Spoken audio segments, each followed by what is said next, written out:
محشر میں بخشی جائیں گی سب نیک بیویاں، جنت خدا سے پائیں گی سب نیک بیویاں۔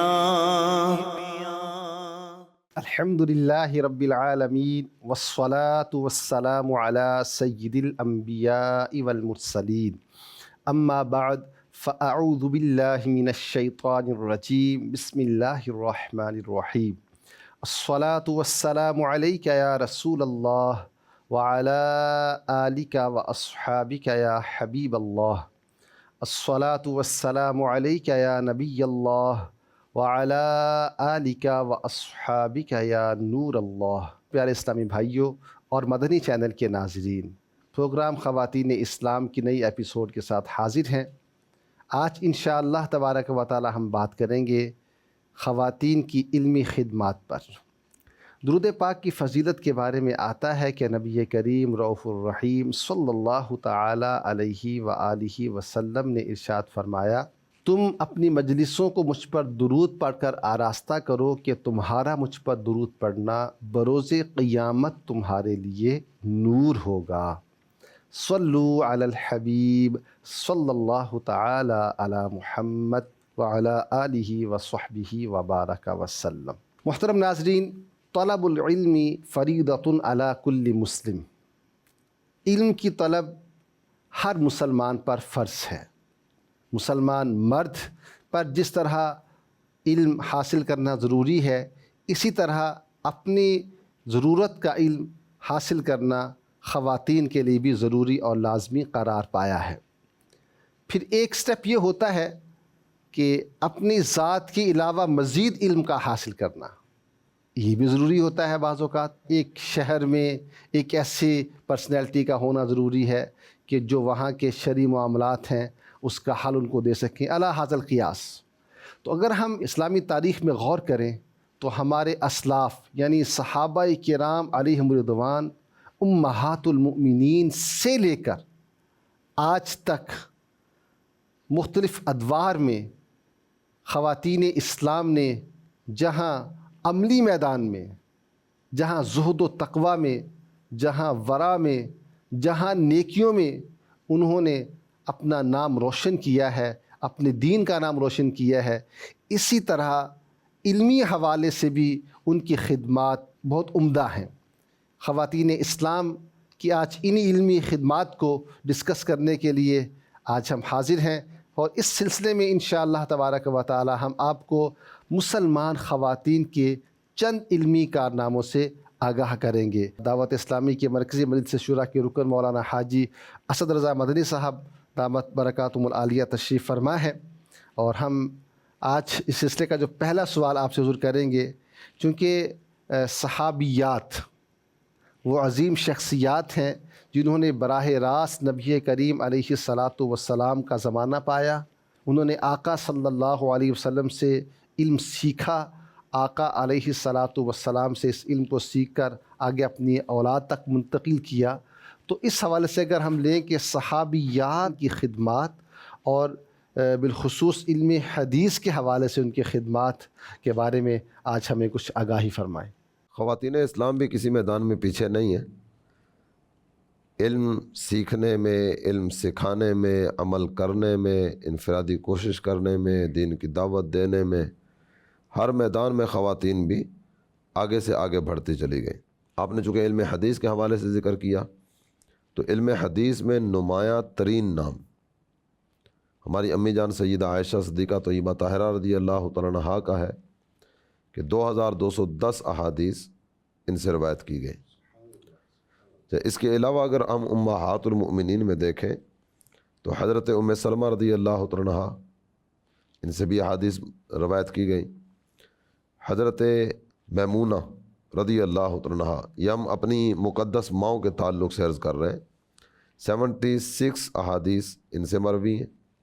حضرت ام المؤمنین سیدہ ام حبیبہ رضی اللہ تعالیٰ عنہا، 65 احادیث ان سے بیان کی گئی۔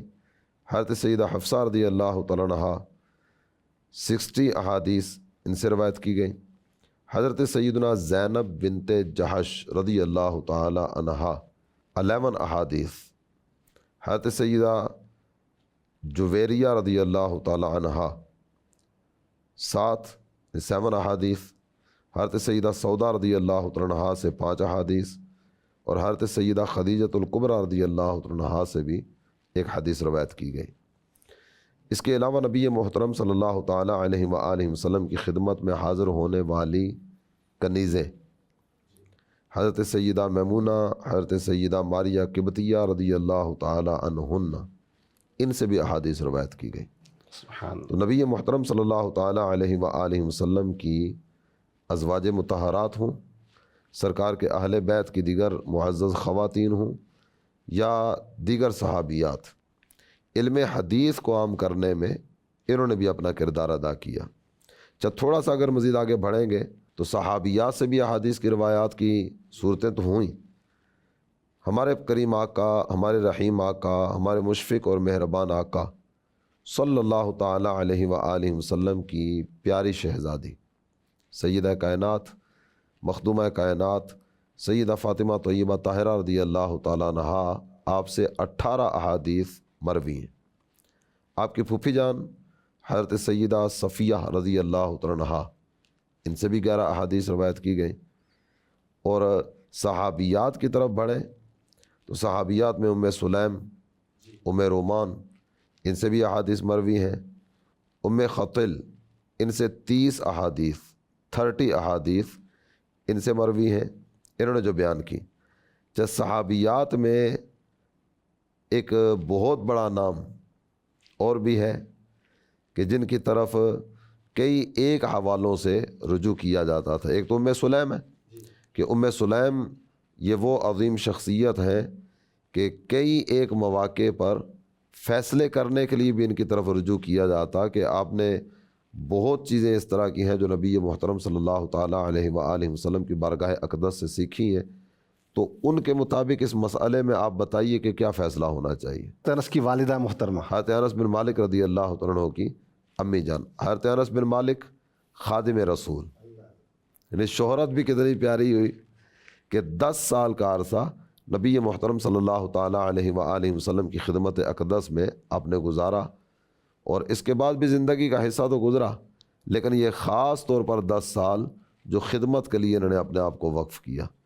اور حضرت ام عطیہ رضی اللہ تعالی عنہا، متعدد صحابہ، متعدد تابعین کرام نے ان سے احادیث روایت کی ہیں، اور صحابہ و تابعین متعدد معاملات اس طرح کے ہیں کہ جن میں حضرت ام عطیہ سے بھی مشورے کی صورت کیا کرتے تھے۔ سبحان اللہ۔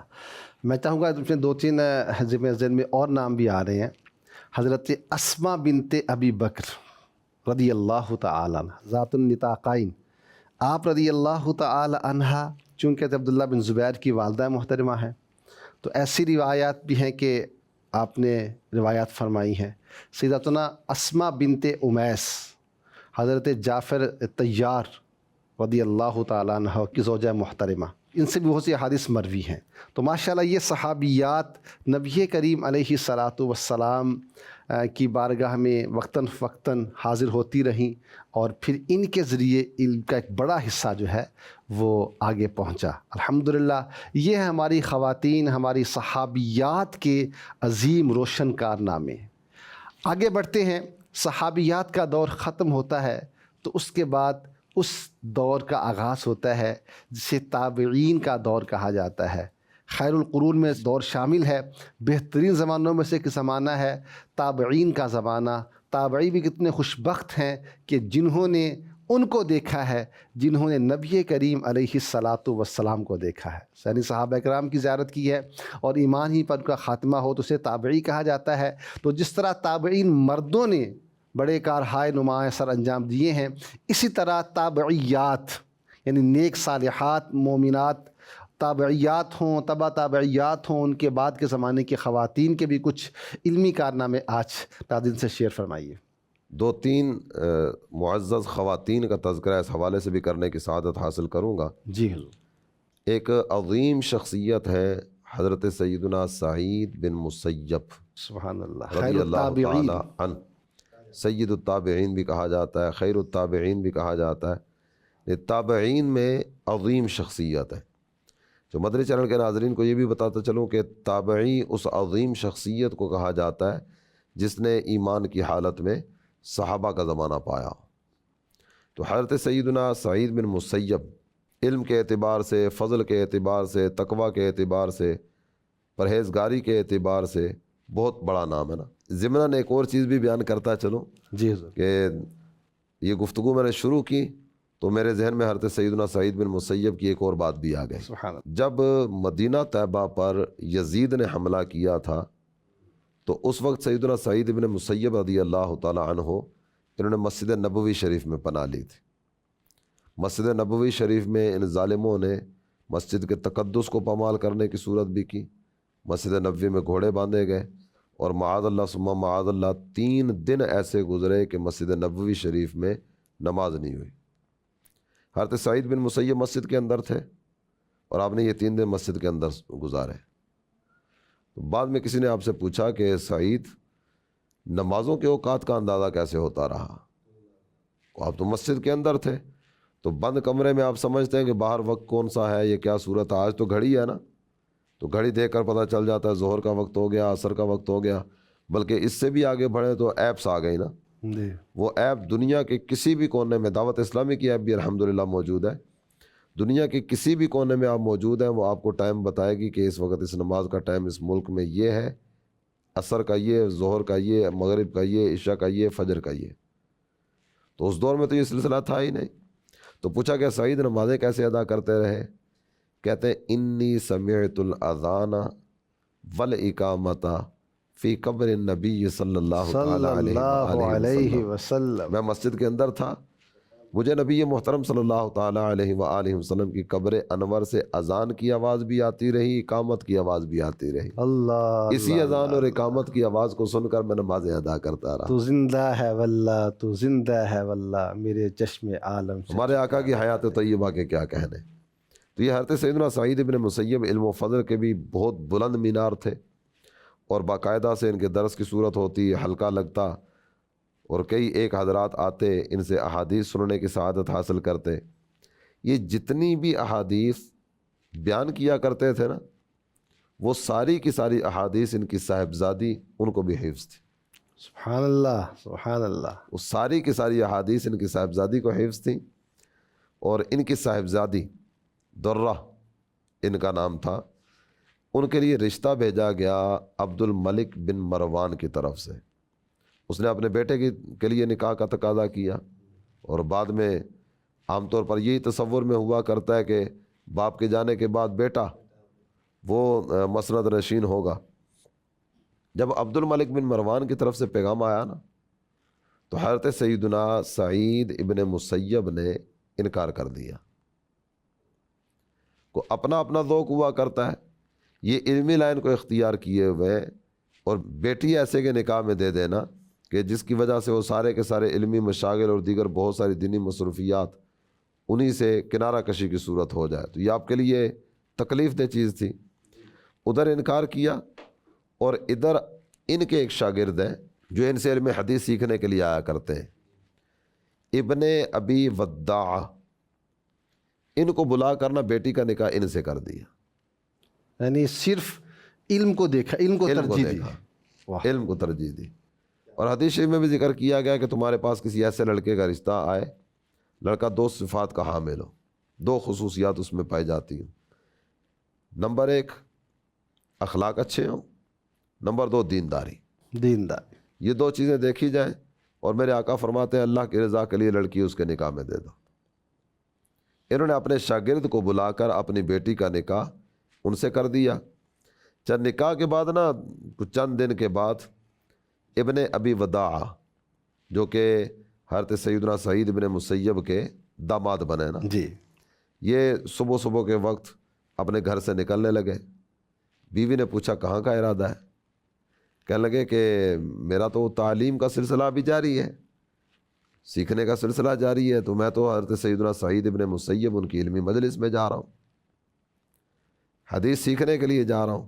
جب بیوی نے یہ بات سنی نا کہ یہ علمی مجلس میں جا رہے ہیں، تو کہنے لگی اجلس اعلمک علم سعید، میرے والد محترم کو جتنی احادیث یاد ہے نا وہ ساری کی ساری مجھے بھی یاد ہیں. ادھر بیٹھو میں تمہیں سکھاتی ہوں. سبحان اللہ سبحان اللہ. یہاں بھی ایک سیکھنے کو یہ بھی مل رہا ہے کہ آج کے دور میں بھی ایسا ہو سکتا ہے کچھ نہ کچھ احادیث ہماری اسلامی بہنوں کو یاد ہونی چاہیے، یاد کرنی چاہیے. احادیث طیبہ یاد کرنا معمول رہا، بلکہ جو روایت کی فضیلت بھی ہے، جس نے 40 احادیث یاد کر لیں اس کے لیے بڑی فضیلت بھی. نضر اللہ امرأ سمع مقالتی، اللہ اس کی آنکھیں ٹھنڈی کرے. تو اس طرح کی کئی ایک فضیلتیں اس حوالے سے ہیں. تو جتنی احادیث تمہیں وہاں سے ملیں گی نا اتنی تو تمہیں یہاں سے بھی مل جائیں گے. تو ادھر بیٹھو، یہ گھر بیٹھ کر یہ علم حاصل کرو. حضرت سیدنا امام مالک بن انس بہت بڑا نام ہے، محدث مدینہ بھی کہا جاتا ہے، امام مدینہ بھی آپ کو کہا جاتا ہے. اور مجتہد اہل علم میں مجتہد بھی ہیں. اور اہل علم میں یہ بھی اختلاف رہا کہ موطا امام مالک اور صحیح بخاری دونوں میں سے مرتبے کے اعتبار سے کون سی بڑی ہے. جی نہیں، اس سے اس کتاب کا قد کاٹ اور اس کتاب کی علمی حیثیت وہ بھی سامنے آتی ہے. تو ان کی جو شہزادی ہے نا انہوں نے پوری کی پوری موطا یاد کی ہوئی تھی. ماشاء اللہ. حافظ موطا امام مالک کی یہ حافظہ تھی. والد جب حدیث پڑھانے کا سلسلہ کرتے تھے نا دروازے کی اوٹ میں سے یہ بھی شریک درس ہوا کرتی تھیں. احادیث پڑھنے میں اگر کوئی طالب علم غلطی کرتا، کو آواز تو اندر جا رہی ہوتی تھی، جی تو حدیث پڑھنے میں اگر کوئی طالب علم غلطی کرتا تو یہ دروازہ کھٹکھٹا دیا کرتی تھی اللہ اللہ اللہ. والد محترم کی توجہ دلانے کے لیے کہ یہ غلط پڑھ رہا ہے. تو والد محترم کی توجہ ہو جایا کرتی تھی اور وہ پھر اس طالب علم کی اصلاح فرما دیا کرتے. اچھا، اسی طرح اگر دیکھیں نا تو فاطمہ بنت منذر بن زبیر بن عوام، زبیر بن عوام صحابی رسول ہیں. حضرت سیدہ اسماء بنت ابی بکر اور آپ کا آپس میں نکاح کا سلسلہ ہوا تھا. حضرت سیدنا ابو بکر صدیق رضی اللہ عنہ کے داماد ہیں حضرت زبیر بن عوام. چاہیے ان کی پوتی ہیں فاطمہ. انہوں نے اپنی دادی سے بہت ساری احادیث یاد کی تھی. دادی کی صحبت بھی انہوں نے پائی، دادی کے ساتھ اٹھنے بیٹھنے کا سلسلہ بھی ہوا اور دادی جان سے یہ احادیث روایت بھی کیا کرتی تھی. سبحان اللہ. اچھا، اسی طرح بہت ساری روایات انہوں نے حشام بن عروہ کے واسطے سے بھی حاصل کی. تو یہ 3-4 نام میں نے علم حدیث کے تعلق سے ذکر کیے ان خوش نصیب خوش بخت خواتین کے کہ جنہوں نے نور حدیث سے اپنا سینہ منور کیا اور علم حدیث کے فیضان کو عام کیا. ماشاء اللہ. جی محترم ناظرین، خواتین بھی علم حدیث حاصل کر سکتی ہیں، علم حدیث حاصل کرنا چاہیے. ہمارے پیارے نبی صلی اللہ تعالی علیہ وآلہ وسلم کے مقدس فرامین جو زبان مصطفیٰ صلی اللہ علیہ وسلم سے نکلے ہوئے الفاظ ہیں انہیں یاد کرنا چاہیے، انہیں حفظ کرنا چاہیے، انہیں آگے پہنچانا چاہیے. اس کی برکتیں انشاءاللہ تبارک و تعالی نصیب ہوں گی. اچھا، اس پر ایک بات میں مزید تھوڑی سی عرض کرنا چاہوں گا. یہ علم حدیث ہی کے تعلق سے علامہ ذہبی نے میزان الاعتدال میں اس چیز کا تذکرہ کیا. اس وقت ہماری ناظرات میں ہو سکتا ہے کہ اہل علم اسلامی بہنیں بھی ہوں جو ان سب چیزوں کو سمجھتی ہوں گی کہ حدیث میں اسماء الرجال اس کا کافی عمل دخل ہوتا ہے نا. راوی پر کلام ہوتا ہے، راوی پر جرح ہوتی ہے، راوی کی بہت ساری چیزیں دیکھی جاتی ہیں. اس سے حدیث لی جائے گی نہیں لی جائے گی. بعض روات پر یہ فیصلہ کیا جاتا ہے کہ یہ راوی ضعیف ہے. جی، تو مختلف طرح کی ابحاث ہوتی ہیں روات جی کے باقاعدہ تعلق سے. علم ہے، ایک باقاعدہ علم، پورا علم ہے اور بہت شاندار علم ہے اور بہت وسیع علم ہے. علم جرح و تعدیل بھی اس علم کا جرح و تعدیل. اچھا، اس میں علامہ ذہبی نے جو بات ذکر کی ہے نا وہ کہتے ہیں وما علمت فی النساء من اتہمت. مرد روات کے تعلق سے تو کئی ایک لوگ اس طرح کے ہیں کہ جن کے بارے میں کہا گیا اس کی روایت نہ لی جائے. بہت سے بہت سارے ہیں. اس کے پھر آگے مختلف وجوہات بھی ذکر کی گئی. اس کا حافظہ کمزور تھا، یہ حدیث روایت کرنے میں اونچ نیچ کر جایا کرتا تھا، عمر کے آخر مختلف سے طرح کی حافظہ کمزور ہو گیا تھا، اس طرح کی مراتب ملتے ہیں. ابتداءً ان کی کیفیت ٹھیک تھی، آخری عمر میں حافظہ کمزور ہو گیا. یہ دیگر بہت ساری ایک پوری چونکہ تفصیل ہے، وہ ساری تفصیل کی طرف تو ہم جا نہیں سکیں گے. جی جی جی. علامہ ذہبی کہتے ہیں میری معلومات میں کوئی ایک عورت ایسی نہیں ہے کہ جس پر کسی محدث نے جرح کی ہو. اللہ اکبر، یہ تو بہت بڑی بات ہے۔ خواتین اسلام کے لیے ایک اعزاز کی بات ہے نا۔ پھر علامہ ذہبی جیسا نقاد محدث یہ بات کرے، یعنی جو اپنے علم میں ماہر فن ہیں، ایکسپرٹ ہیں، ان کا یہ کہنا کہ کوئی ایک بھی ایک خاتون نہیں، یعنی واقعتاً یہ بہت بڑی اعزاز والی بات ہے حضور، ماشاء اللہ۔ تو ہم بات کر رہے ہیں خواتین اسلام کی علمی خدمات کی، ہم نے علم حدیث میں آپ کی خدمات کا ذکر کیا، سنا۔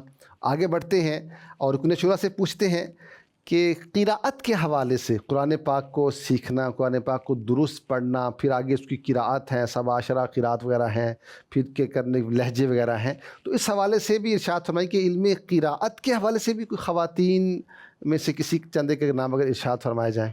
جس طرح علم حدیث کی بات ہوئی، اسی طرح علم قراءت میں بھی کئی ایک نام ہے تاریخ اسلام میں کہ جنہوں نے اس فن کی خدمت کی۔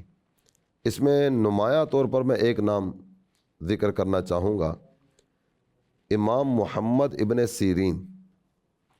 یہ نام میرا خیال ہے ایک ایسا نام ہوگا کہ ہمیں دیکھنے سننے والوں میں سے بہت بڑی تعداد ہوگی جو اس نام سے واقف ہوگی۔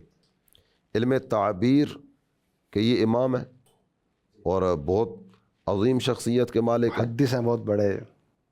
ان کی ہمشیرہ محترمہ ہے حفصہ بنت سیرین۔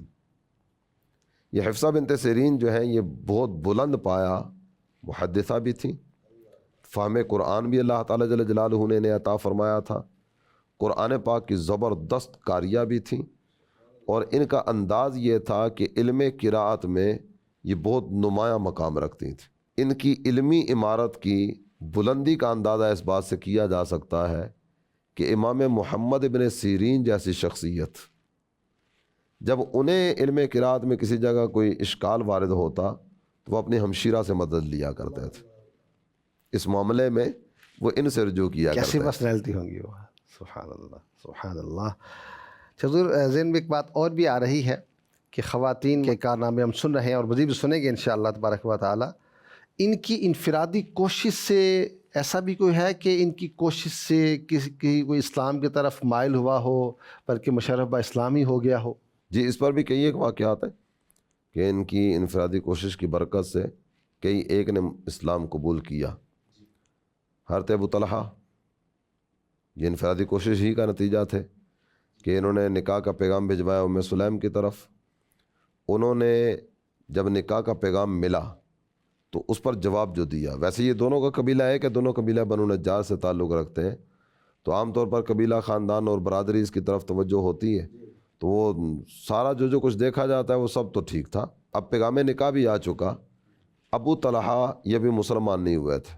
ام سلیم نے انہیں جو پیغام دیا وہ یہ کہ ٹھیک ہے میں نکاح کرنے کے لیے تیار ہوں، لیکن میری شرط یہ ہے کہ آپ کلمہ پڑھ کر مسلمان ہو جائیں۔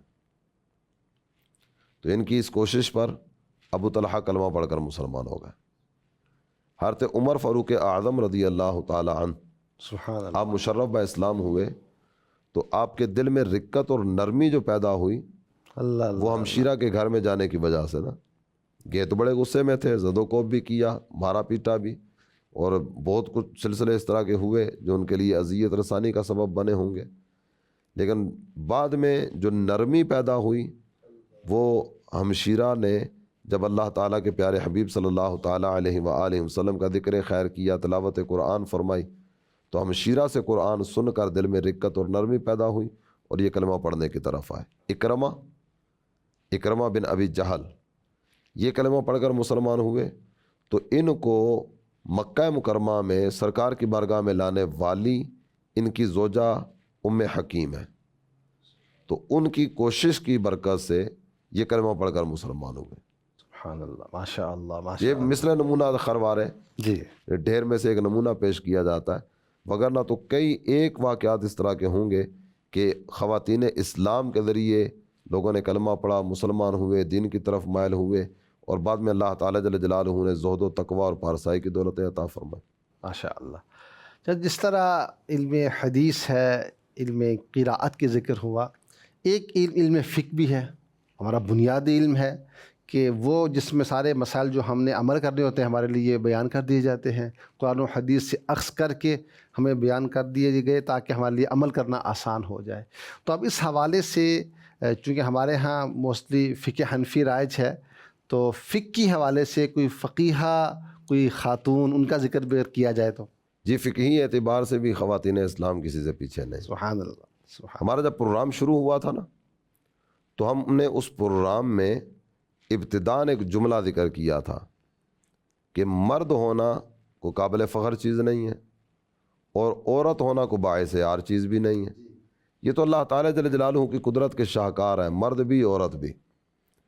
اور اللہ تعالیٰ جل جلالہ نے جسے عزت دی ہے نا، اسے عزت تقوی کی بنیاد پر دی ہے، دین کی برکت سے دی ہے۔ تو دین داری کی برکت سے عزت پانے والے مرد بھی ہیں، عورتیں بھی ہیں، دین کی خدمت کرنے والے مرد بھی ہیں، عورتیں بھی ہیں۔ اور سورہ احزاب کی آیت کریمہ جو تلاوت کی گئی تھی، ان المسلمین والمسلمات، تو اس آیت کریمہ میں تو کئی ایک اوصاف کا تذکرہ کرتے ہوئے ذکر کیا گیا نا، یہ کام کرنے والے مرد، یہ کام کرنے والی عورتیں، یہ کام کرنے والے مرد، یہ کام کرنے والی عورتیں۔ تو عورتیں بھی کسی معاملے میں پیچھے نہیں ہیں۔ ایک فقیہہ ہے جن کا نام ہے فاطمہ بنت محمد بن احمد سمرقندی، 581 سنہ ہجری میں آپ کا وصال ہوا۔ فقہ حنفی میں بہت شہرت رکھتی تھیں۔ ان کے والد جو ہے نا، وہ بھی محدث بھی تھے، فقیہ بھی تھے۔ علم حدیث میں بھی بہت بڑا ان کا نام تھا اور علم فقہ میں بھی انہوں نے بہت نام کمایا۔ فاطمہ انہوں نے فقہ کی تعلیم اپنے والد محترم سے حاصل کی ہے اور اس میں انہوں نے بہت کمال پایا۔ جو تحفۃ الفقہاء کتاب، یہ ان کو پوری ازبر تھی۔ تحفۃ الفقہاء ان کو زبانی یاد تھی۔ فقہ میں ان کی مہارت کا اندازہ اس بات سے لگایا جا سکتا ہے کہ جب والد محترم کے پاس کوئی فتویٰ آتا نا، کوئی استفتاء آتا، کوئی سائل کو سوال پوچھتا، تو وہ جواب تحریر فرماتے اور جواب سائل کو دینے سے پہلے اپنی بیٹی سے مشورہ کیا کرتے تھے۔ اللہ، اس قدر علمی مقام پر فائز تھی وہ۔ یعنی یہ میں نے جواب لکھا ہے، اس میں مزید کوئی ایسی چیز تو نہیں ہے کہ جو پلس مائنس ہونے والی ہے۔ کمال۔ یہ اپنی بیٹی سے مشورہ کیا کرتے، اور ان کی بیٹی اس کام میں ان کے ساتھ ساتھ ہوا کرتی تھیں۔ چاہے ابتداً پھر وہ وقت بھی آیا کہ ان کی شہرت فقہ کے اعتبار سے ہوئی نا، اور سمرقند والوں کو پتہ چلا کہ حضرت خود بھی بہت بڑے عالم ہیں، ان کی شہزادی وہ بھی بہت بڑی عالمہ ہے۔ تو پھر ایسی صورت بھی بنی کہ جو فتویٰ تحریر کیا جاتا تھا نا، اس فتوے پر دونوں باپ بیٹی کے دستخط ہوا کرتے تھے۔ اللہ اللہ اللہ اللہ۔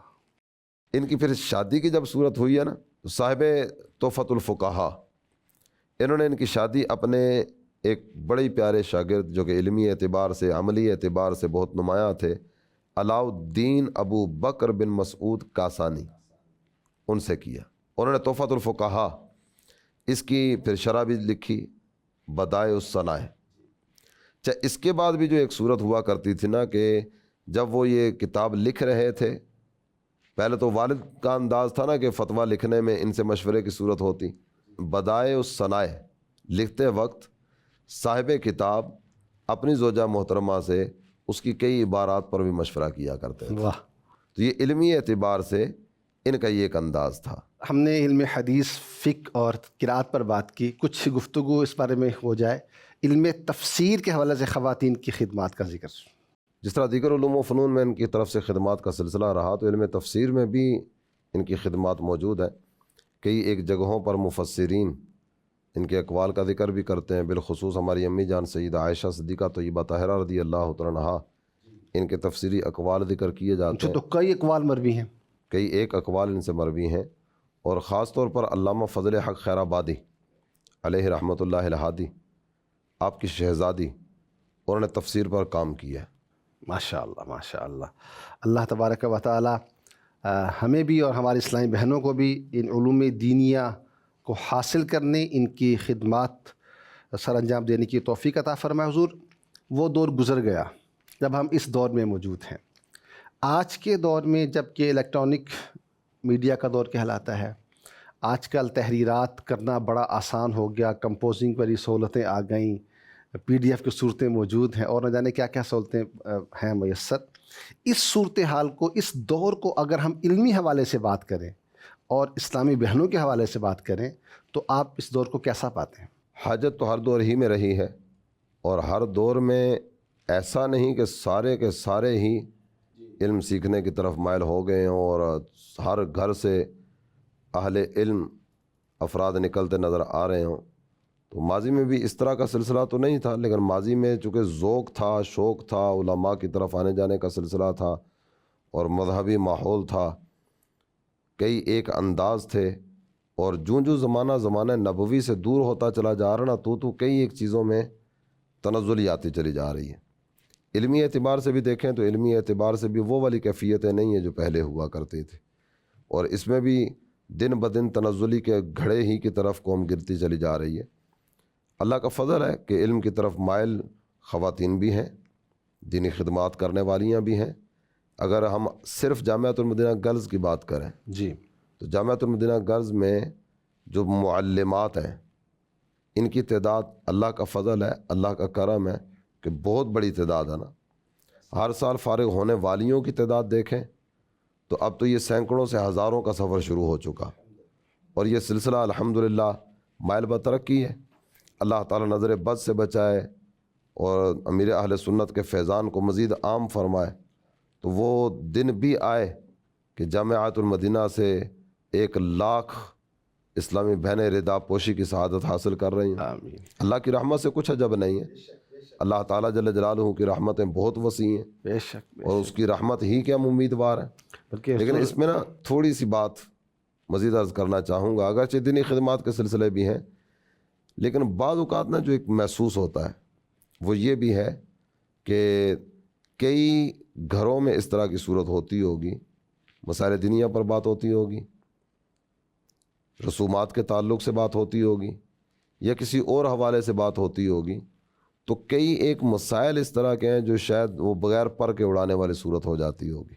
بعض اوقات نا ایسا ہوتا ہے کسی جگہ کو مسئلہ بیان کیا جائے، پوچھا جائے یہ کہاں لکھا ہوا ہے، تو کوئی جواب تو ہوتا نہیں، تو وہ پھر توجہ اس طرف جاتی ہوگی یہ کتاب النساء میں لکھا ہوگا. کتاب النساء یہ زنانہ مسئلہ ہوگا، عورتوں کا گھڑا ہوا، عورتوں کا گھڑا ہوا ہوگا. تو یہ کئی ایک چیزیں اس طرح کی آتی ہیں کہ یہ بغیر پر کے اڑانے کی صورت بھی کر جاتی ہیں. یہ مرد کرے یا عورت کرے، کوئی بھی کرے، یہ غلط ہی ہے، لیکن ایک گمان ہے کہ یہ شاید عورتوں میں یہ سلسلہ زیادہ ہوتا ہوگا. اب اس پر خاص طور پر توجہ کی حاجت ہے. اس نے مسئلہ پوچھا تو جب ہمارے اکابر سے اس طرح کی چیزیں ثابت ہیں کہ ایک نشست میں کئی مسائل پوچھے گئے، انہوں نے صرف ایک جملہ جواب میں کہا لا ادری، مجھے نہیں پتا. تو جب بڑے بڑے اکابر علماء وہ یہ کہتے ہوئے نہیں شرماتے کہ مجھے نہیں پتا، اللہ اکبر، تو ہم نے اپنے اوپر یہ کوئی لازمی کر لیا کہ ہر مسئلے کا جواب دینا ہی دینا ہے. جواب آتا ہو نہ آتا ہو، بس جواب کچھ نہ کچھ بولنا ہے. جب بعض اوقات ایسا بھی ہوتا ہے کہ مسئلے کا جواب دینے کے بعد نا بھلے کسی سے بھی جا کے پوچھ لو، یہ بھی ہوتا ہوگا. تو بھلے کسی سے بھی جا کے پوچھ لو، یا یہ بھی کہہ دیا جاتا ہوگا، تو اس پر بھی کچھ تعجب کی بات نہیں ہے کہ جواب دے دیا. میرے خیال میں تو یہ مسئلہ یوں ہی ہے، باقی کسی اور سے پوچھنا چاہیں تو آپ پوچھ لیں. تو یہ جواب دینے والی ہو سکتا ہے یہ وہ ہو کہ جس کو کتابوں کی دنیا سے کوئی واسطہ ہی نہ ہو. جب کتابوں کی دنیا سے واسطہ ہی نہیں ہے تو دین ہماری عقل کے مطابق تھوڑی چلے گا، یا دین کے احکامات کو ہم اپنی عقل کے مطابق تھوڑی بیان کریں گے. اللہ تعالیٰ اور اس کے پیارے حبیب صلی اللہ تعالیٰ علیہ وآلہ وسلم کے ارشادات عالیہ کی روشنی میں بیان کیا جائے گا نا. جو کتابوں میں علماء نے لکھا وہی بیان کیا جائے گا، تو اپنی مرضی سے جواب تھوڑی دیے جائیں گے. تو اس میں مشورتاً، اس مشورے کو بالتاکید کہہ لیجئے کہ عرض کرتا ہوں، اور اللہ تعالیٰ اور اس کے پیارے حبیب صلی اللہ تعالیٰ علیہ وسلم کا واسطہ پیش کر کے عرض کرتا ہوں کہ مسائل بیان کرنے میں اپنی ذمہ داری نہ بنائے کہ میں نے مسئلہ بیان کرنا ہی کرنا ہے، اور مسائل بیان کرنے میں حد درجہ احتیاط کی حاجت ہوتی ہے. اور اگر مسائل بیان کرنے کا اتنا ہی ذوق اور شوق ہے تو یہ مشورہ بھی پیش خدمت ہے کہ الحمدللہ جامعۃ المدینہ گرلز کے تحت باقاعدہ اس میں داخلہ لیجئے. 6 سالہ درس نظامی جو ہے وہ مکمل کیجئے. اس کے بعد تخصص فی الفقہ میں داخلہ لیجئے، وہاں ٹائم گزاریے، اور وہاں اگر آپ کو پرمیشن ملے تو پھر باقاعدہ جواب دیجئے. یعنی یہ ساری باتیں جو آپ سے عرض کی جا رہی ہیں، یہ اس کی خصوصیت، سینسٹیوٹی بیان کی جا رہی ہے کہ کسی ایک کو ہم نے غلط مسئلہ بتا دیا، اس نے اس کو سن کر عمل کرنا شروع کر دیا، اور اب اس نے اپنے گمان میں یہ سمجھا کہ میں نے تو مسئلہ فلانی باجی سے سنا ہوا ہے، وہ غلط عمل کرتی جا رہی ہیں، تو اس کا سبب کون بنے؟ وہ مسئلہ بتانے والی، اچھا، ایک تو اس نے غلط عمل کیا اور دوسرا وہ آگے 10 کو جو اس نے بتایا ہوگا وہ، اور الگ سے مزید وہ بات آگے چلے گی. یعنی جو علم تھا، علم پھیلانے کا مقصد کیا ہے؟ علم تو جہالت اور لا علمی کو ختم کرتا ہے اور درست بات کو بیان کرتا ہے. اور یہاں کیا ہو رہا ہے کہ غلط بات ہی آگے جا رہی ہے، تو یہ انداز بھی درست نہیں ہے. رکن شورا نے گفتگو کے دوران جامعۃ المدینہ گرلز کی بات بھی کی کہ الحمدللہ ہمارے ادارے بڑھتے جا رہے ہیں. تو میں چاہوں گا کہ اپنے ناظرین کی معلومات میں کچھ اس والے سے اور بھی عرض کروں کہ الحمدللہ جامعۃ المدینہ گرلز صرف پاکستان میں نہیں ہیں بلکہ دنیا کے کئی ممالک میں ہیں الحمدللہ. اور اس کے ساتھ ساتھ یہ بھی ہے کہ فقہ شافعی کے حوالے سے ہے. پھر جامعۃ المدینہ گرلز میں فقط درس نظامی عالمہ فاضلہ کورس ہی نہیں ہوتا بلکہ اس کے ساتھ ساتھ مختصر دورانی کے کورسز بھی کروائے جاتے ہیں. تو ابھی رمضان شریف کا مہینہ ہے، رمضان شریف کے بعد شوال المکرم میں انشاءاللہ تبارک و تعالی جامعۃ المدینہ گرلز میں داخلوں کا آغاز بھی ہو رہا ہے. آپ اپنے گھر میں سے اپنی بہنوں کو، اپنی بچیوں کو اللہ توفیق دے تو خود بھی آپ جامعۃ المدینہ گرلز میں داخلہ لیجئے. آپ پراپر درس نظامی کر سکتی ہیں تو ویل اینڈ گڈ، اس میں داخلہ لیجئے. اگر بالفرض نہیں ہو سکتا تو کم سے کم کچھ شارٹ کورس کر لیجئے. آپ اسے فضائل شریعت کورس ہے، بہت زبردست کورس ہے، فرض علوم پر مشتمل ہے، ارکان اسلام کے تعارف پر مشتمل ہے. تو اس کو حاصل کیجئے، انشاءاللہ تبارک و تعالی علم حاصل ہوگا اور یوں علم انشاءاللہ پروان چڑھے گا. امیر اہل سنت کی خواہش اور تمنا ہے کہ ہر گھر میں ایک عالم ہونا چاہیے. سبحان اللہ. تو اس وقت دعوت اسلامی کے کئی ایک شعبے ہیں جن میں داخلوں کا سلسلہ جاری ہے. فیضان آن لائن اکیڈمی، جی، اس میں تو پورا داخلے جاری ہی رہتے ہیں. اسی طرح مدرسۃ المدینہ میں حفظ و ناظرہ کے لیے داخلے جاری ہیں، بچوں کے بھی بچیوں کے بھی. عالم کورس کے اداروں میں بچوں بچیوں دونوں کے لیے داخلے جاری ہیں. تو اسلامی بھائی بھی داخلہ لے سکتے ہیں، اسلامی بہنیں بھی داخلہ لے سکتی ہیں. تو یہ سارے علم دین حاصل کرنے کی طرف بڑھیں. تو جو ہماری گفتگو چل رہی تھی نا، تو اس میں کئی اکابرین کا انداز اس طرح کا کتابوں میں پڑھنے میں آتا ہے کہ ایک کے پاس ایک آدمی مسئلہ پوچھنے کے لیے آیا نا تو وہ دوسرے کے پاس بھیج دیا کرتے تھے. اللہ اللہ اللہ. حالانکہ وہ عالم ہے، جواب دینے کی ان کو شرعی طور پر اجازت بھی ہے اور ان کو جواب دینے کا حق بھی ہے، وہ جواب دے سکتے ہیں. لیکن وہ دوسرے کو عالم ساتھ موجود ہے نا، یا دوسری کو عظیم شخصیت ساتھ موجود ہے، ان سے پوچھ لیجیے. تو یہ ایک ادب اور تعظیم والا انداز بھی ہوا کرتا تھا اور مسئلہ بیان کرنے میں ان کی احتیاط کا ایک انداز بھی ہمارے سامنے آتا ہے نا. تو مسائل کے اعتبار سے اور شریعت کے اعتبار سے کبھی بھی دلیری نہیں کرنی چاہیے، کبھی بھی ایسا انداز نہیں اپنانا چاہیے کہ جس میں بغیر پڑھے یوں ہی آگے پھیلانے یا آگے پہنچانے کی صورتیں ہوتی رہیں. آپ جب بات فرما رہے تھے تو مدارس المدینہ بنات کی بھی بات آپ نے کی، حفظ کی بات چلی.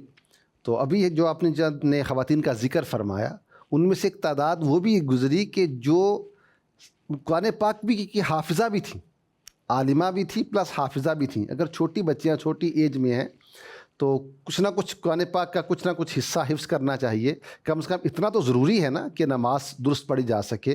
تو یوں جس کے لیے پاسبلٹی ہے اپنی بچیوں کو ناظرہ پڑھنے کے لیے، قرآن پاک حفظ کرنے کا جن کا ذوق اور شوق ہوتا ہے، ایسے کے گھرانے بھی سننے، اور دعوت اسلامی کے دینی ماحول کی برکت میں کہوں تو شاید غلط نہ ہو کہ ایسے کے گھرانے بھی سننے کو ملتے ہیں کہ گھر میں 4 بھائی ہیں، چاروں حافظ، بہنیں ہیں دونوں بہنیں بھی حافظہ. متعدد گھرانے میری اپنی معلومات میں ہے کہ ایک گھر میں کئی علماء بھی موجود ہیں. اللہ کا فضل ہے، اللہ کا کرم ہے. اور آپ نے جو بات ذکر فرمائی تو اس پر میں عباسی خلیفہ ہارون الرشید، ان کی زوجہ محترمہ زبیدہ، ملکہ زبیدہ، حج کرنے کے لیے جب عاشقان رسول جاتے ہیں نا تو میدان عرفات میں بیٹھ کر نہر زبیدہ کا تذکرہ تو ہو سکتا ہے کہ ہوتا ہی ہو. تو زبیدہ بنت جعفر، ان کو رفائی کاموں کا بہت زیادہ شوق تھا. یہ انہوں نے وہ نہر بھی کھدوانے کا سلسلہ کیا جو نہر زبیدہ کے نام سے مشہور ہوئی. قرآن پاک کی تعلیم میں انہیں بہت دلچسپی تھی، قرآن پاک کی تعلیم عام ہو. اب یہ بھی ایک خاتون ہی ہے، قرآن پاک کی تعلیم عام ہو. تو ان کے حوالے سے لکھا ہوا ہے کہ کان لہا مئۃ جاریہ یحفظن القرآن. ان کی جو اپنی لونڈیاں تھیں نا، ان کی تعداد 100 تھی، 100 لونڈیاں تھیں ان کی اپنی. تو یہ جتنی بھی تھی نا، یہ ساری کی ساری قرآن پاک کی تلاوت کرتی رہتی تھی، 100 کی 100. وَلِكُلِّ وَاحِدَةٍ وردا عشر القرآن، اور ان میں سے ہر ایک قرآن کے 10ویں حصے کی تلاوت کرتی تھی۔ اور پھر اس کے بعد جو اگلا ایک انداز ذکر کیا گیا، کان یسمع فی قصرہا کدوی النحل من قراءۃ القرآن، جب یہ محل میں تلاوت قرآن کر رہی ہوتی تھی نا، تو اس وقت جس طرح وہ شہد کی مکھیوں کی بن بناہٹ محسوس ہوتی ہے، تو اس انداز میں ان کی وہ تلاوت قرآن کی جو آواز تھی نا، وہ یوں محسوس ہوتی تھی جس طرح وہ شہد کی مکھیوں کی بن بناہٹ۔ سبحان اللہ۔ ہر وقت محل میں تلاوت قرآن کی آواز یہ گونج رہی ہوتی تھی۔ تو یہ بھی ایک انداز ہے۔ ان کی 100 لونڈیاں تھیں، 100 کی 100 کو تلاوت قرآن پہ لگا دی ہے۔ واہ۔ تو اللہ تعالیٰ کرے کہ ہم بھی تعلیم قرآن کو لے کر آگے بڑھیں۔ ویسے بھی اگر خواہش اور تمنا کی بات کی جائے تو کون ایسا مسلمان ہوگا، مرد ہو یا عورت، کہ جس کی یہ آرزو نہ ہو کہ تعلیم قرآن عام ہو۔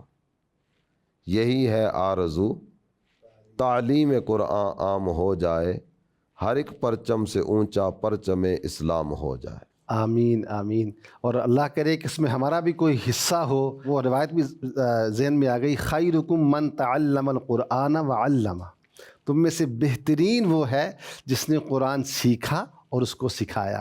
تو علم دین سیکھنا بھی ہے، قرآن حدیث کا علم سیکھنا بھی ہے، آگے سکھانا بھی ہے۔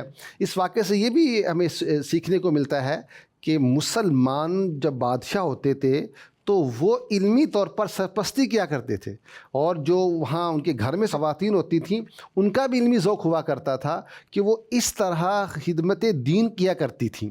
تو ہم میں سے جو بڑے ہیں گھر میں سے خواتین، اسلامی میں نے بعض اوقات ایسا ہوتا ہے بڑی ہوتی ہیں اور افورڈ کر سکتی ہوتی ہیں، تو یہ بھی ایک ذریعہ ہوتا ہے علمی سرپرستی کی جائے۔ آپ اگر خود نہیں ادارے میں جا کے پڑھ سکتی، جب تم دینا گرلز میں نہیں جا پا رہی، تو آپ ان کے ساتھ فائنانشلی تعاون کر سکتی ہیں۔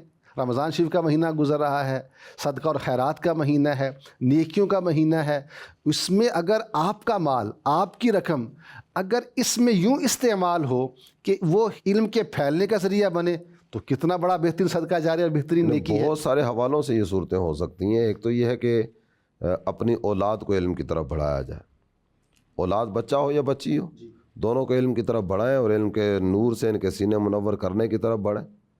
ایک تو علمی اعتبار سے آگے بڑھنے کی صورت ہو سکتی ہے، دوسرا اللہ تعالیٰ جل جلالہ نے مالی اعتبار سے وسعت دی ہے تو کسی ایک ادارے کی مکمل تعمیرات اپنے ذمہ لے لیں۔ وہ حفظ و نادرہ کا ادارہ ہو سکتا ہے، وہ عالم کورس کا ادارہ ہو سکتا ہے، وہ بچوں کا ہو سکتا ہے، وہ بچیوں کا ہو سکتا ہے، وہ مسجد ہو سکتی ہے، جیسی اللہ تعالیٰ جل جلالہ نے وسعت عطا فرمائی اس حساب سے۔ ماشاء اللہ۔ تو یوں اس انداز میں بھی آگے بڑھنے کی صورت ہو سکتی ہے، اور یہ بھی ہو سکتا ہے کہ ان اداروں میں سے کسی ایک ادارے کے کچھ نہ کچھ اخراجات وہ اپنے ذمے لے لیے جائیں۔ بجلی کا بل اپنے ذمے لے لیں، گیس کا بل اپنے ذمے لے لیں، پانی کا بل اپنے ذمے لے لیں، ایک ٹیچر کی سیلری اپنے ذمے لے لیں۔